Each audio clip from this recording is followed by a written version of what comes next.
Hello and welcome to Human Ascension with Ellie. First order of business today is to confirm the obvious. Yes, this show has moved to a new time slot and it all happened very fast, too fast, and that didn't give me the chance to announce it in advance. But that's okay. If you're listening or watching live right now, then I guess you'll know where to find me from now on. And if you are subscribed to one of KGRA's many catch-up streaming and podcast forums, then you might not have even noticed that I've changed times. But yes, Human Ascension with Ellie has moved to Wednesday nights at 9 p.m. Eastern. I think that's prime time. It feels nice and comfy here, and I think we'll stay for a little while. Why not? Anyway, don't worry though, this won't affect you at all if you're listening in on Facebook or Spreaker, YouTube, Apple Podcasts, or any other catch-up forum. Anywho, today's episode is the last in the three-part trilogy, the three-part series that I've been doing. In part one, we talked about Helena Blavatsky, the very free-thinking Ukrainian mystic who, in the mid to late 1800s, spent most of her time traveling the world, researching the occult, and seeking out the wisdoms of spirituality and the cosmos. Helena wrote two highly influential books that form the basis for much of what the spiritual and esoteric experts, or even the world in general, are still talking about today. Helena's first book was called Isis Unveiled. It was around 1,200 pages in length and was a comprehensive exploration of esoteric philosophy, delving into the spiritual and occult teachings of ancient and modern science and theology. It connected Eastern and Western philosophies, challenging the materialism of scientific and religious institutions that were in place during Helena's time on Earth. Helena's second book, The Secret Doctrine, was even longer at, I think they said, between 1,400 to 1,500 pages. And it is by far her most famous book. The Secret Doctrine comprised of two volumes. One volume talked about the creation of the cosmos, and the second volume provided a detailed explanation of humanity's creation and how it evolved from its inceptions all the way into how it will evolve into the future. Helena Blavatsky's lifelong devotion to researching the occult resulted in her co-founding the Theosophical Society, an organization, which is dedicated to continuing the study of esoteric philosophy. The Theosophical Society still exists today and has branches and satellite groups all over the world. I actually recall visiting the Society's library in Melbourne, Australia, when I was younger and when I lived closer to the city. I haven't been there recently, but back then I used to love to just hang out and flick through the many weird and wonderful books on display. I really, really do need to make a point of visiting the Society again soon. I understand their library is even more modern and beautifully and comfortably set up right now. So I will. Anywho, in part two of this series, we talked about how Helena Blavatsky's book, The Secret Doctrine, how it described the creation and evolution of humanity, and how it also described the manner in which we exist here on Earth, how long we're expected to be here, how our evolution has been divided into 7 cycles of what Helena describes to be the root races. And according to The Secret Doctrine, we're currently in the 5th root race and have been evolving here on Earth for over 100 million years. We began as the first root race, an ethereal, one-dimensional presence with no language, no physical form, and no concept of our own existence. We then evolved into what the book calls the second root race, which is referred to as the Hyperboreans. They were a hybrid, physical, ethereal entity that laid eggs as a method of reproduction. And then, as the third root race, or the Lemurians, we began to take on a familiar physical form. And by the end of that stage, we had begun to appear much as we do now. The Secret Doctrine explains that even today, in the 5th root race, some of the world's indigenous people continue to carry fragments of Lemurian traits, particularly those of darker skin color or in certain areas of the world. The fourth root race was the Atlanteans, a fully formed physical being that ranged in size from what we might consider to be normal, but also to giant-sized entities. Collectively, the Atlanteans were highly psychic, physically and intellectually superior to any other human manifestation. But they were also a bit naughty and somehow managed to get themselves destroyed in what sounded quite a lot like an intergalactic war or an ET invasion or something like that, but with aspects to it that also appear reminiscent of the great flood stories that appear in religious scripture and ancient mythologies all over the world. The Secret Doctrine explains how humanity is currently in this fifth root race, but is rapidly accelerating in a descendant path towards the sixth root race. In fact, Helena Blavatsky wrote in her book that there are already individuals advanced enough in their spiritual or intellectual evolution to embody the sixth root race qualities. And so, they might be the people that we see that seem to not quite fit in with the rest of us here on Earth. And then the final root race stage is the seventh root race, at which point humanity will evolve back into that ethereal presence as it prepares to depart this world experience and begin an entirely new cycle of what the Secret Doctrine refers to as Manvantara, or earthly cycle of evolution, on another entirely different planet in the cosmos. By the time humanity has finally left this earthly evolutionary experience, this Manvantara, it would have resided here on this planet for 308 million years. Incredible. So, before we left last week's episode, I began telling you about what happened to Helena Blavatsky's book, The Secret Doctrine, after she passed away in the late 1880s, or maybe 1891, I think, because suddenly Helena's teachings, which she had painstakingly transcribed from what she claimed was being dictated to her by an ascendant master. Well, shortly after her passing, an Austrian writer and occultist by the name of Guido von List appropriated, or in other words, stole Helena Blavatsky's concepts of root races and transformed them to support his German nationalist ideology. This promoted the idea of a superior Aryan German race. Helena's book, The Secret Doctrine, had referred to this fifth root race that we currently live in as the Aryan race. However, the book had originally described the Aryan race as referring to all humans that resided in this fifth root race, this stage of evolution. In fact, Helena referred to Indian Aryans, European Aryans, and various others. The term Aryan was a descriptor for a race of beings that had arisen from the previous Atlantean fourth root race. So basically all humans, not just excluding certain ones and only including other ones. And the only distinction between them was geographic, which then divided all of the Aryan human race into ethnic families so that their similarities and differences could be discussed in the book. Guido von List changed that. He took the root race concept and then artificially elevated the Germanic people so that they were described in his rewriting of Helena's philosophy as being superior to any other race.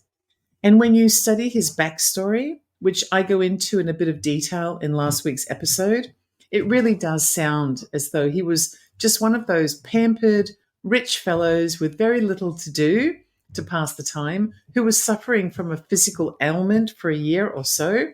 So he ended up spending his convalescent period just rewriting something so that he could feed his own ego and feel better about himself. That's what it sounded like, really.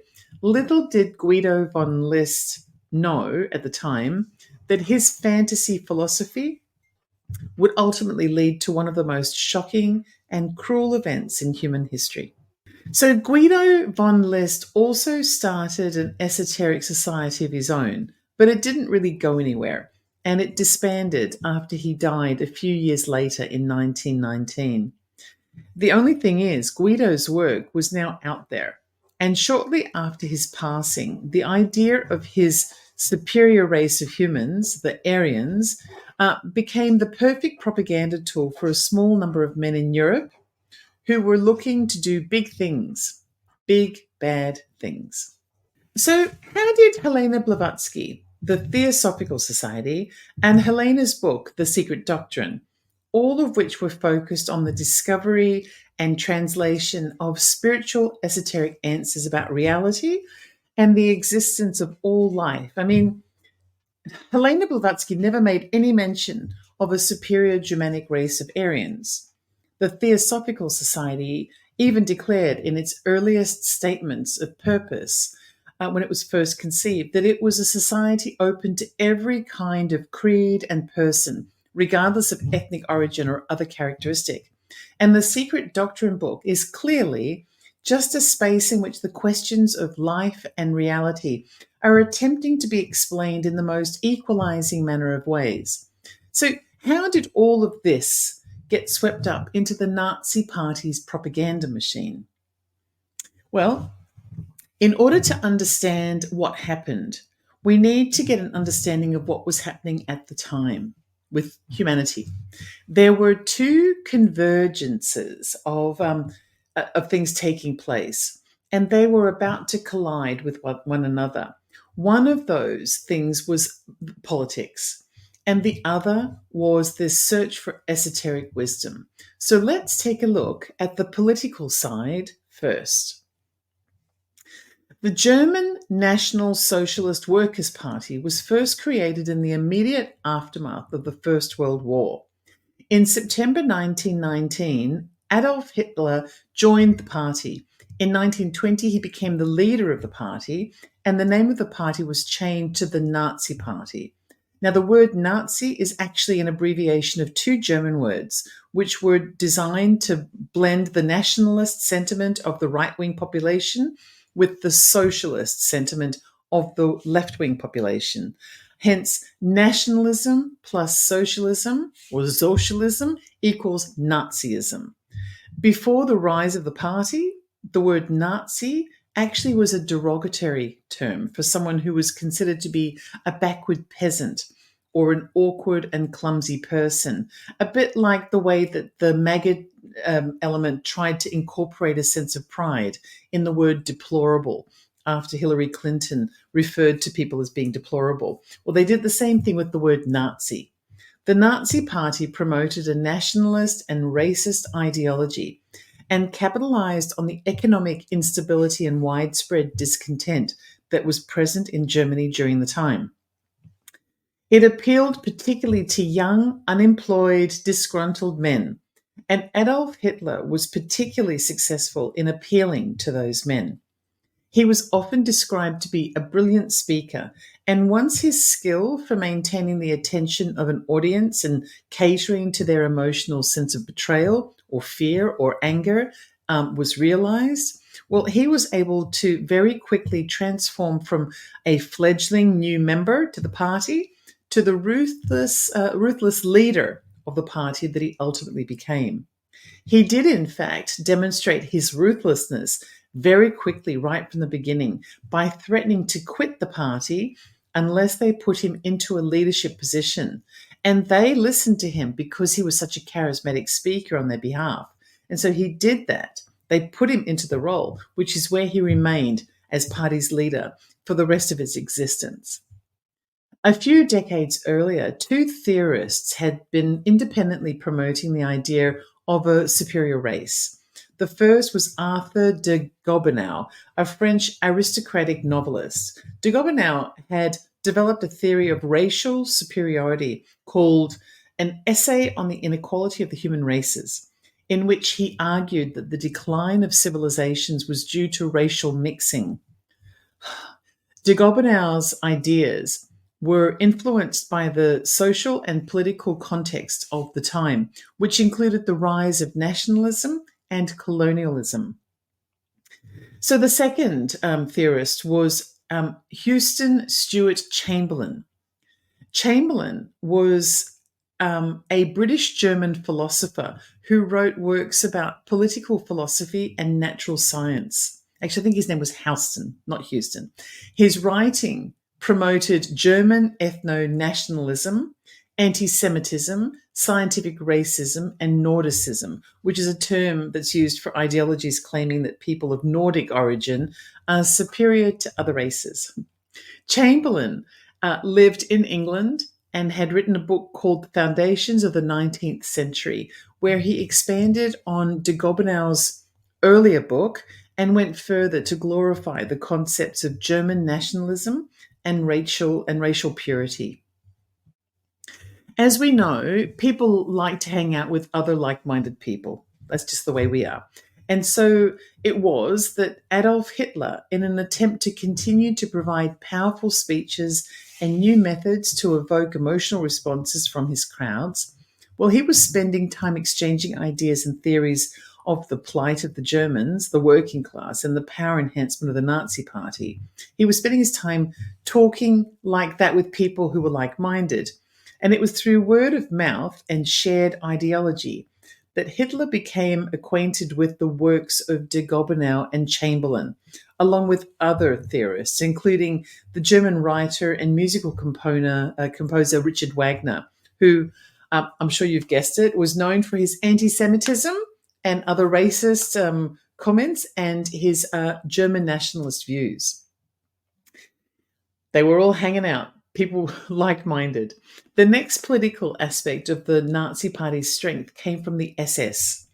Now, SS stands for Schutzstaffel, which translates in English to Protection Squadron.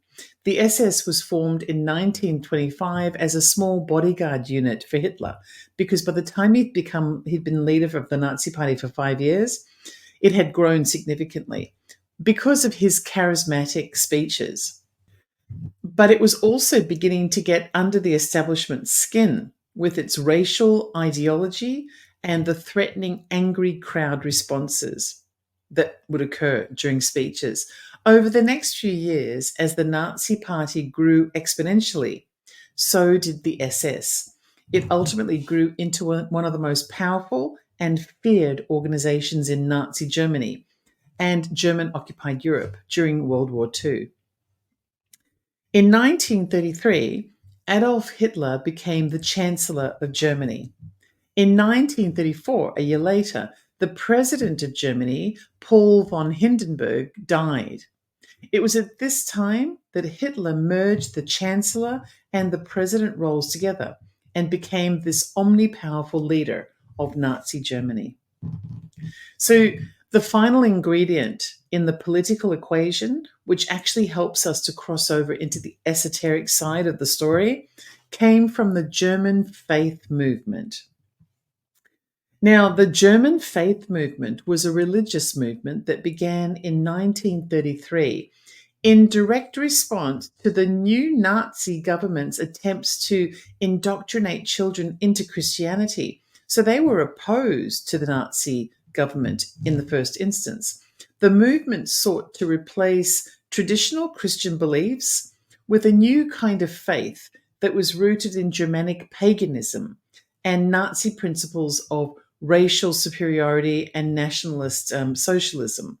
Initially, the German faith movement invited a wide variety of free thinkers into the movement, but as its ideology started to become broadly radicalized, it began excluding people who didn't conform to racial ideology, to the group's racial ideology. And then this began to morph outward, and the ideology itself began to change. And over a short period of time, only a few years later, the German faith movement had begun propagating the idea of racial purity and the mass expunging of Jews from the movement based on their failure to meet the purity criteria. So the convergence of the Nazi Party, the SS, and the German faith movement was based on a number of factors that progressed around 10 to 15 years in time.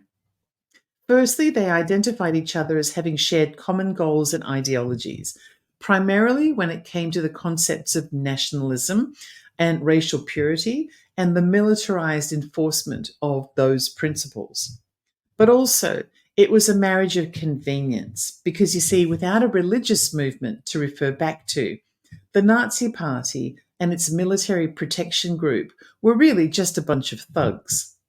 But with religion on their side, they could claim a divine purpose. And so, the German faith movement provided a religious framework that supported Nazi ideas and gave the Nazi propaganda machine a means by which to manipulate perceptions and align ordinary people to the Nazi movement through their sense of religion and faith. So let me pause here for a moment and allow us to sort of let that sink in. The Nazi Party was this new government with Adolf Hitler at its head. The SS was this militarized protection bodyguard unit that he had that just grew and grew and grew out of necessity because he was exciting things. He'd upset the establishment and the crowds were getting bigger. And so the military protection of him had to get bigger as well. But Adolf Hitler and his SS military group were just a bunch of thugs. They were just this tyrannical presence. What they needed was they needed something to soften them. And what softens, this element of faith and belief and godliness. So the German faith movement was a religious movement that gave a sense of credibility and divine purpose to these thugs. Now, if you're listening, you tell me whether any of this sounds at all familiar, because it sounds as though it's familiar to me. So let's move on to the esoteric side of this story. Helena Blavatsky's book, The Secret Doctrine, had provided insight into how the Aryan races of humanity in the fifth root race had emerged from the diverse characteristics that had survived the destruction of Atlantis. She wrote that after the airborne intervention of fire weapons, that's the terms used, against the sorcerers of Atlantis, also terms used, and the great flood that destroyed their fourth root race, that, and I quote, some yellow, some brown, some black, and some red of the previous race still remained. And these characteristics of the fourth root race had evolved into the fifth root race, the humans that we are today.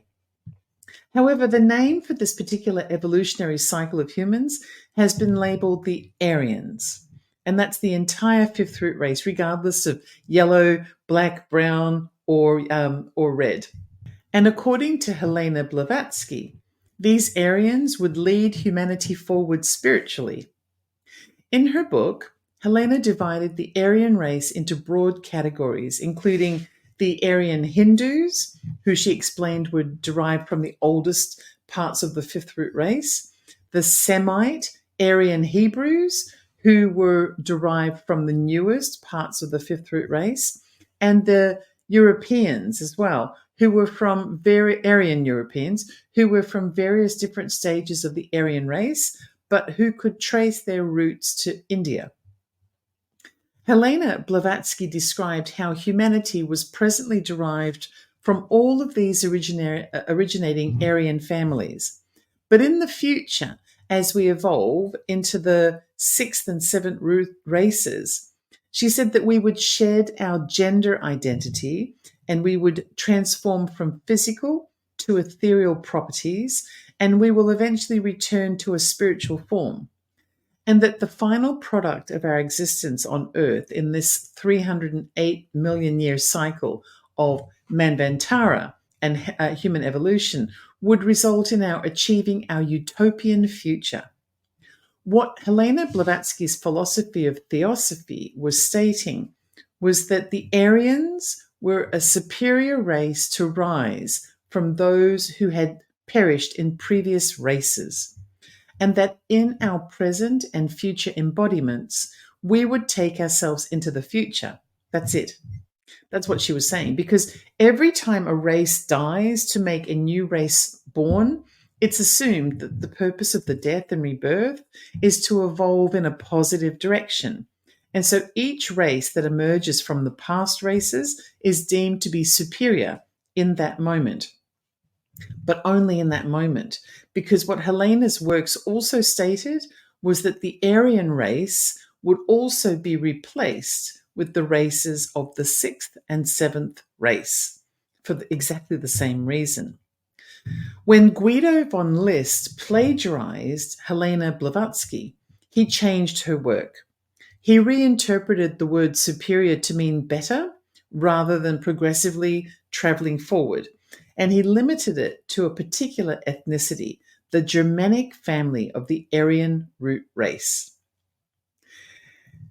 And all of this is documented when you look at her work compared to his work. At no time whatsoever did Helena Blavatsky or the Theosophical Society or even Theosophy as a philosophical concept ever refer to the Germanic people as being superior or pure compared to other people. Now, I don't want to spend the rest of today's episode talking about idiots. Okay, not that I have an opinion. So I'll just summarize the collective works rather than naming each of these idiots specifically. But I think you'll get the general gist of why I'm calling them idiots in just a moment. Each of these idiots was deeply interested in and often wrote about occultism and paganism in their own style and to their own preferences. So one of these idiots wrote a book about what he called theozoology, where he claimed that a few Aryans committed bestiality with lower species, and this created a different branch of humans, separate from the pure Aryans. And that's how he explains how the Germanics are superior. Another of these idiots spent his life longing for a return of a highly romanticized and imaginary past when Germans worshipped the old gods long before the current religious framework. In his view, Christianity had corrupted the people, which is why paganism was the way to go. Another of these idiots described or decided that an interpretation of ancient Greek writings about the Germanic origins placed the German ancestry as being geographically native to the North Pole originally. And another one of these idiots founded an occult society called the Order of Germans that immediately began placing ads for blonde-haired, blue-eyed men and women of Aryan descent to join the society. So think about all of those idiots. If you put all of those idiots together and throw in a few other good idiots for good measure, what ultimately happens is the founding of an offshoot society called the Thule Society. The Thule Society and its mix of idiots ended up being what linked the political and esoteric elements of Nazism together. And it all boiled down to an ancient symbol. So it's weird how things turn out. It really is quite weird sometimes. So the Theosophical Society has been using an ancient symbol in its seal for quite a number of years, well, since its inception. The symbol in question is the swastika. The swastika is an ancient symbol with deep roots in both Buddhism and Hinduism, and it was that long before it was appropriated by the Nazis. Now, I'm saying appropriated, and I like to use the word appropriated as a gentler way of saying stolen, distorted, bastardized, or misappropriated. Okay. But anyway, it was appropriated by the Nazis many thousands of years later. And it's a shame because the Nazis used the swastika symbol for an entirely different purpose than it was originally intended. So, for example, in Buddhism, the swastika is a symbol of good fortune, prosperity, abundance, and eternity. The term swastika comes from the Sanskrit word swastika, which is an abbreviation of other words. The swa part means good. The asti part means to be, and the ka part is a suffix that sort of joins it all together. So swastika sort of means to be good. The swastika in Buddhism represents Buddha's footsteps and is often found on statues, particularly on the soles of Buddha's feet or on his heart. It embodies the Dharma wheel, which is also known as the wheel of law, which represents the path to enlightenment and nirvana. The swastika in Buddhism is seen to be a representation of omnipotence, fortune, and diversity. Diversity. Okay, let me just repeat that a few more times for the white supremacists who might be sitting in the back. The swastika represents diversity in Buddhism. Okay, I think they've heard me now. Let's move on. So the swastika is used in Buddhism to mark the beginning of Buddhist texts, and it's considered a symbol of luck and is commonly found in temples, monasteries, and a wide variety of religious artifacts that can be traced back to Buddhism teachings. The swastika has a similar meaning in Hinduism. Now remember, Hinduism was of great interest to Helena Blavatsky. It's a sacred symbol that represents well-being, prosperity, and good fortune. In Hinduism, the meaning of the word swastika is literally means conducive to well-being. The purpose of the swastika, facing clockwise in Hinduism, is to symbolize the sun. And when the swastika faces counterclockwise in Hinduism, it refers to a Hindu goddess by the name of Kali, along with the cyclical motions of life and reality, and what's referred to as the 4 stages of life, or the 4 Vedas. And this is actually really interesting. So let's digress into those four stages of the Veda stages. So in Hinduism, life is traditionally divided into 4 stages, known as ashramas. Each stage represents a different phase of life with its own duties and responsibilities. The first stage of life is referred to as the student stage. This stage is dedicated to education and learning. It typically lasts until around the age of 25. During this time, individuals focus on acquiring knowledge, developing character, and practicing celibacy. Apparently, the student lives with a guru or a teacher and learns both spiritual and practical knowledge. The second stage of life is referred to as the household stage. This stage begins with marriage and involves taking on family responsibilities. People in this stage of life focus on earning a living, raising a family, and contributing to society. It's considered the most important stage for fulfilling social and economic duties. The householder stage lasts until around about the age of 50. Now, the third stage of life, represented on the swastika, is referred to as the hermit stage. I can happily state that I'm squarely and comfortably fitting right into the hermit stage. So this stage marks a gradual withdrawal from worldly life. People in the hermit stage retire from their professional and social responsibilities. They focus on spiritual practicalities or practices, meditation, and living a simple life. For those who raised families, it tends to start when the person's children are grown and become self-sufficient. And then we've got the fourth and final stage of life, represented by the swastika, which is referred to as the renunciate stage. This stage involves renouncing all material possessions and attachments. People in the renunciate stage of life dedicate themselves entirely to spiritual pursuits and seeking liberation. They live a life of simplicity, sometimes even nomadic in nature, and they often depend upon the support of others, including the younger generations.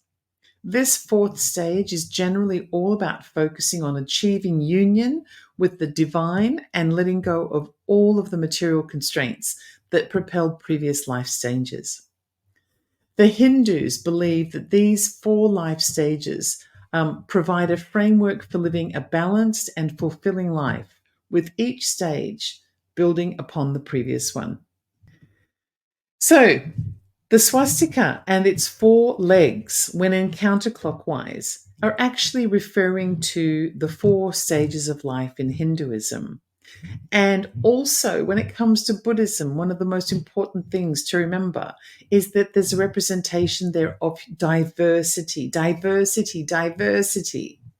So, as you can see, the swastika has a rich and beautiful history that was born from really positive, inclusive Buddhist and Hindu teachings.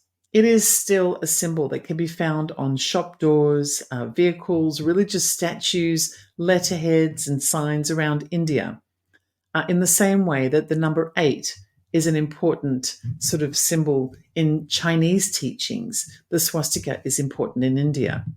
And the cross, of course, is central to Christianity, and so on. The swastika is still a very powerful, positive symbol of well-being and spirituality in these ancient religions.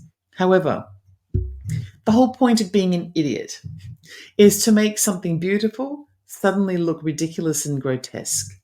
And so, in true idiot form, the Thule Society also adopted the swastika. And because it was an entirely different kind of society, it filled with aristocratic men who had never performed any work in any real work in their lives and had only ever lived aristocratically because they had inherited their social standing and fortune from people before them. And because they had nothing to really do that was of meaning in their lives, they sought to manufacture a close association with something that did have meaning. And so they chose the swastika. And then they distorted its meaning with deeply racist ideologies. Not that I have an opinion or anything like that. Anywho, there are plenty of people out there who will immediately jump up and down and declare that Hitler has nothing to do with esotericism. They'll say that he didn't believe in or have any interest in spiritual matters, whether ancient wisdoms or the origins of humanity. However, I'm afraid to say that those people are incorrect. They're wrong. Because not that long ago, something interesting was found in the Library of Congress in Washington. And it kind of proves that Hitler was deeply interested in occult practices, particularly as it related to the Aryan root races. I guess that's the way it works, isn't it? If you have an idea of what you'd like to believe, then it always helps to go looking for something that you believe will support your viewpoint. I think they call it confirmation bias. Confirmation bias, by the way, is when a person goes looking for any kind of information that they can find that might confirm their pre-existing beliefs. They may also selectively interpret information so that they filter out anything they don't already believe in, and they will only remember the messages that they are comfortable with or which match their preconceived ideas. And in Hitler's case, he desperately wanted to be a big guy, and he'd been marketing the superiority of blonde, white, blue-eyed German men and women in his Nazi movement. So he actively went looking for evidence to prove himself right. And when he found the reinterpretations of the Aryan race theory that were actually nothing more than a distorted version of theosophical teachings, he latched onto it. The reason why we know this is because of something that was published in the Atlantic Monthly magazine in May of 2003. It was an article by a fellow called Timothy Ryback, in which he talked about a trip he'd taken to the Library of Congress. Timothy Ryback visited the library because he wanted to examine what he described to be 1,200 or so books that had been taken from Hitler's library at the end of the Second World War. The books had been archived in Washington, D.C., and essentially over the course of time had been largely forgotten. Timothy decided to go and take a look to see if there was anything new or of interest to discuss in those books. And he did find something that was new and of interest. Timothy Ryback discovered that around 10% of Hitler's library of books were actually books talking about the subject of spirituality, occult practices, and religious ideology.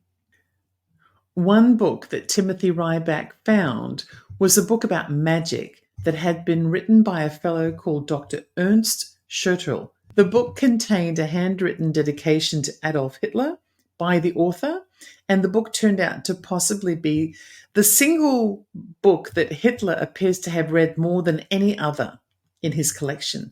It was very heavily annotated with his own comments and references, and its pages were heavily worn, like it had been read repeatedly over a very long period of time. And there was a very brief but highly significant passage that had been clearly marked by Hitler in a way that made it stand out from many of the other annotations that he'd made inside that book. The passage read as follows, and I quote, "He who does not carry demonic seeds within him will never give birth to a new world." There were other passages in the book that appeared to be of key interest to Hitler that had been highlighted in ways that made them stand out.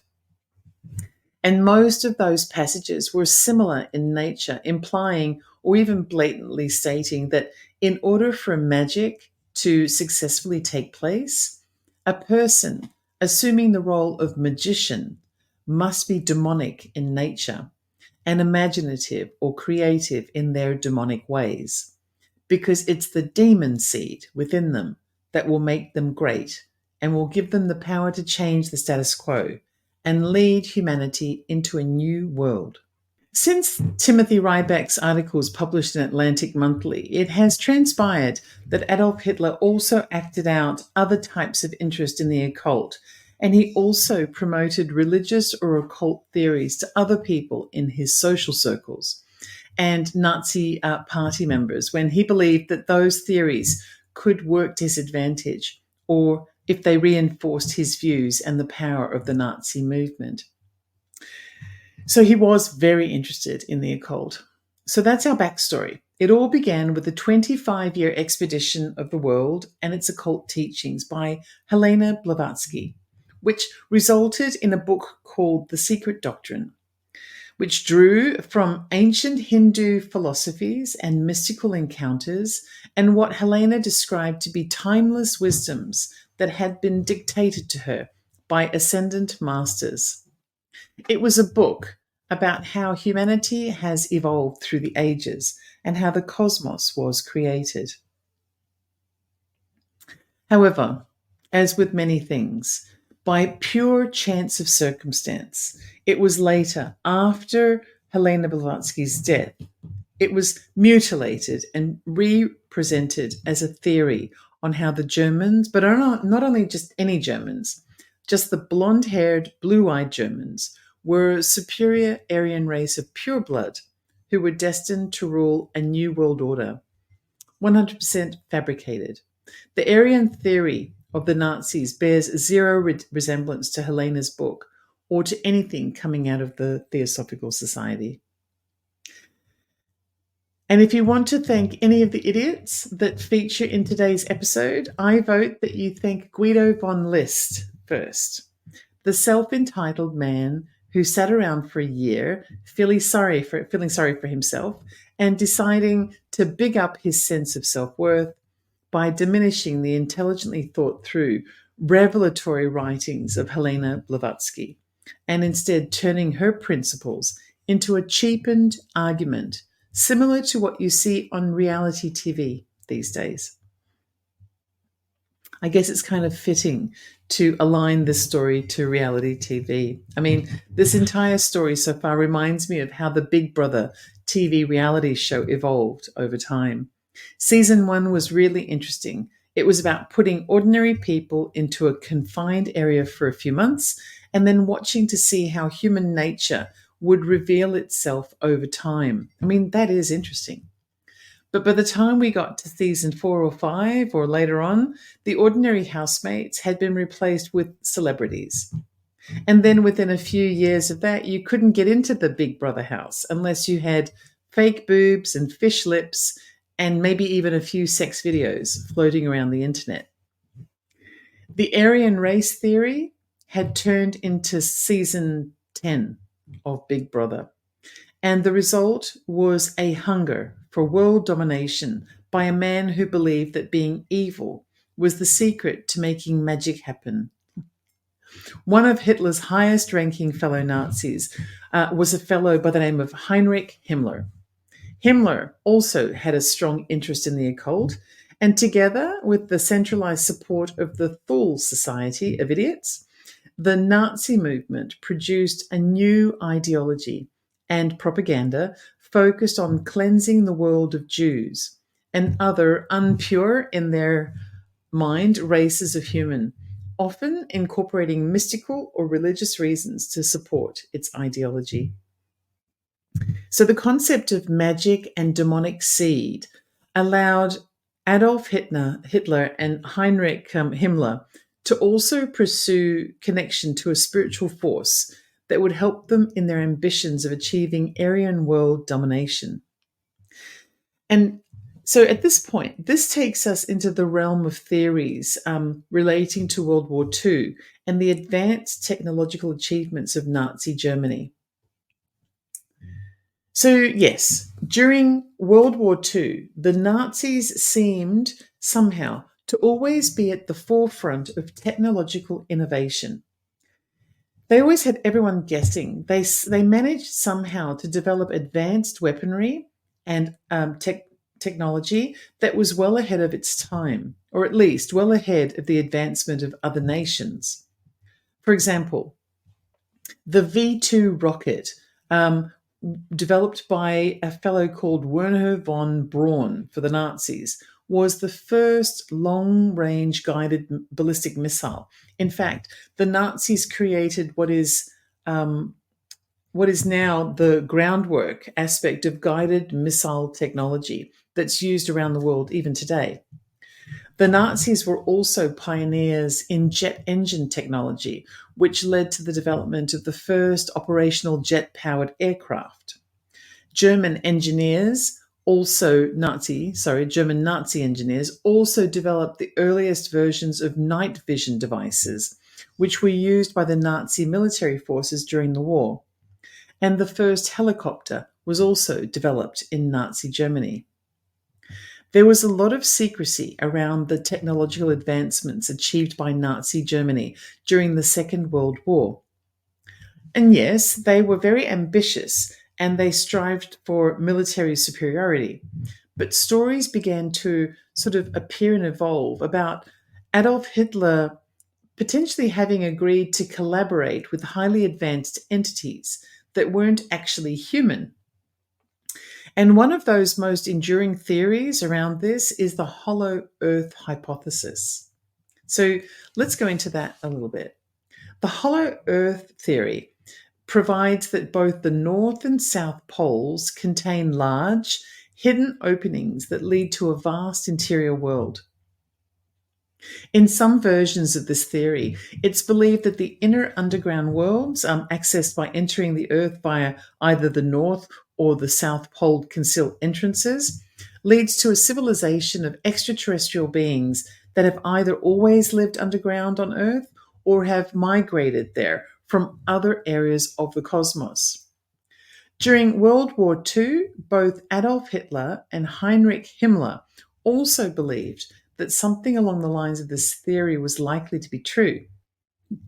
Himmler, in particular, was obsessed with the idea of miracle technology, something that could wipe out competing forces in the war, something that was miraculous in nature.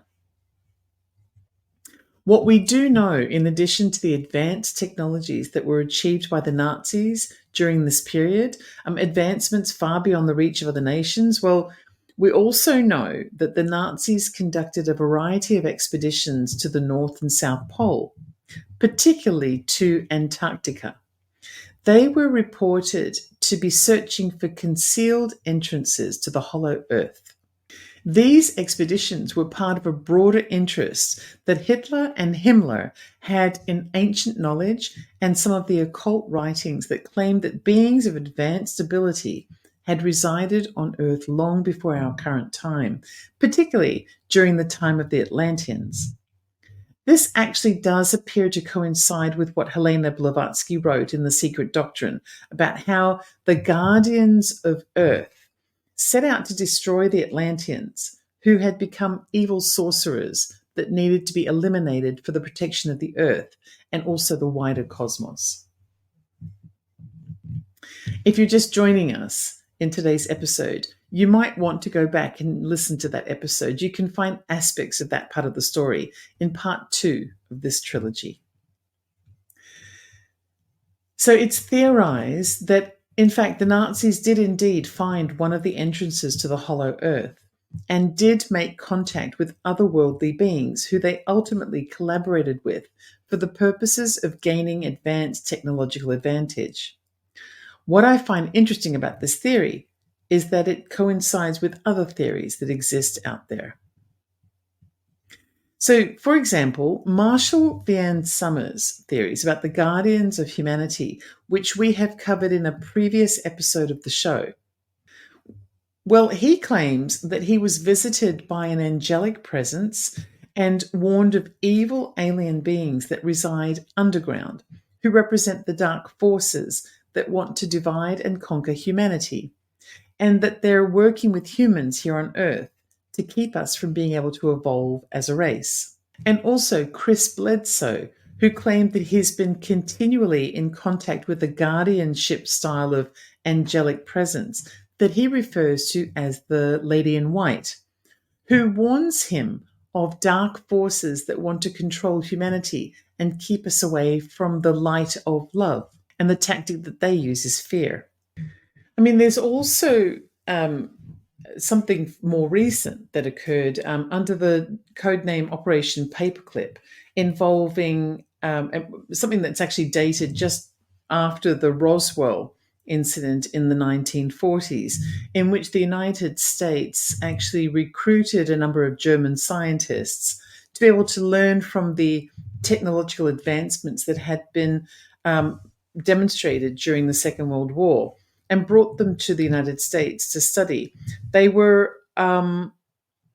was a situation that occurred in which I describe it in far more detail in one of my previous episodes, in which a battle was taking place between the Americans over these scientists and the Russians, I believe, somewhere in the North Pole region.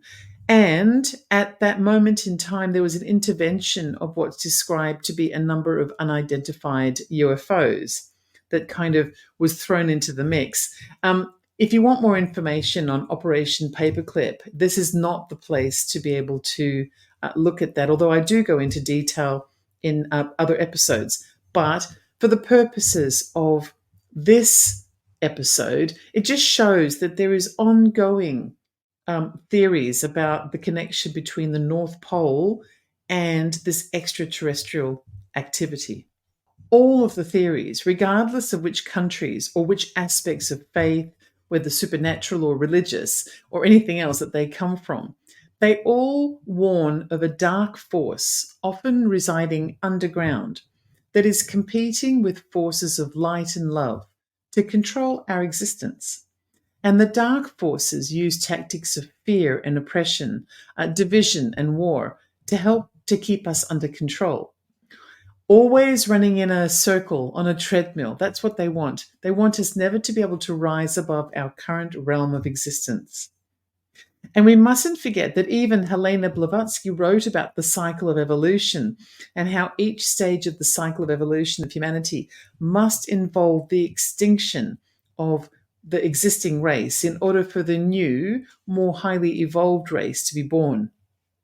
She explained that the Great Flood and the destruction of the great giants that appear in the Bible and other Abrahamic religious texts are actually testimony to this very fact, and that dark must compete with the light throughout our evolution, and that humanity sometimes gets stuck in the dark and requires a third-party intervention. But these past 3 episodes in this trilogy seem to definitely show that the cycle of stories of what's happening in the world haven't changed much over the years and even over the decades. I'm tending to believe that there is something out there that must exist in order to continuously take us down a similar path of exploration and evolution, regardless of whether we were born in the 1800s or the 1900s or the 20th or even the 21st century. And what I find to be disappointing, no, actually, it's not disappointing. I think that's the wrong word. It's sort of tragic. What I find to be tragic and disturbing is how some aspects of humanity have a way of turning the most beautiful exploration of who we are and why we're here into a feature of ugliness and trauma and cruelty. A bit like Big Brother episode 10, was 10th season. Imagine how sick a man like Adolf Hitler must have been to believe that to be a great person, you must also be possessed by a demon seed. And I mean, you don't have to believe me. The book in question won't be named by me in this episode for obvious reasons, but it has been republished with Hitler's annotations included in the publication. And it's considered to be something of interest to white supremacists even today. I wonder how many of them realize that their marvelously superior Aryan race that they are desperately latching onto in order to prove to themselves that they are worthy is actually derived from dark-skinned origin, arising from the Himalayan regions of Tibet, the Indian subcontinents, and the peaceful Hindu and Buddhist faiths. Even that symbol that they wear proudly is black in origin. It's ironic, isn't it? Yep, the world does indeed have its share of idiots, but I also wonder if under the earth there might also be a share of otherworldly beings, because this trilogy was all about demonstrating the interconnectedness of everything, the spirituality and occult wisdoms derived from Helena Blavatsky's travel over 25 years, together with the evilness of men who were desperately trying to prove themselves to be more than they actually are. And then this concept of otherworldly beings and guardians of the earth coming from elsewhere in the cosmos to protect an interest of some kind and keep evolution going. It's a big question mark, but it's something that keeps repeating itself in lots of different ways, in lots of different stories. Well, I guess it all boils down to this, and that is that every new episode here on this show is another opportunity to find out more as we scratch the surface. My name is Ellie, and you can find me at Ellie Dreams Down Under on YouTube. Thank you to everyone who's listening on one of KGRA's many broadcasting platforms. If you're looking to become a member of KGRA's viewership family so that you can hang out with like-minded watchers, experiencers, spiritualists, and weirdos like me, then visit live.kjradb.com and enter promo code Ellie to get 30% off your subscription. That's it for today. It's been a pleasure. Until next time.